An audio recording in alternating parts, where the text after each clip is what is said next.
message, c'est celui-là, c'est que c'est pas un hôpital, c'est le groupement hospitalier.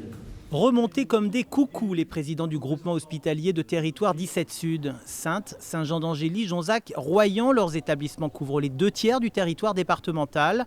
Ils demandent à être traités comme le groupe hospitalier La Rochelle-Rhéonis. Actuellement, l'offre de soins sur La Rochelle en public est plus importante que celle qui existe, alors que nous sommes la même population. Donc il faut absolument qu'on puisse moderniser notre outil de soins pour être aussi attractif. Pendant des années, par exemple, le territoire nord a possédé 3 fois plus d'IRM que le sud 17. Nous sommes malmenés par le nord, attaqués par le privé. Notre seule possibilité de survie, elle réside dans notre solidarité.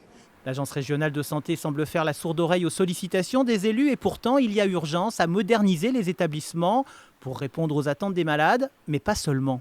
Aujourd'hui, si l'on veut attirer des médecins hospitaliers, il nous faut faire des investissements. Il y en a pour 38 millions d'euros pour l'ensemble de la Charente-Maritime Sud, pour les 4 hôpitaux. Si on ne nous subventionne pas ces investissements à hauteur de 100%, nous ne pourrons pas les réaliser. Des élus qui espèrent aussi voir le groupement hospitalier de territoire 17 Sud rattaché à Bordeaux, beaucoup plus près.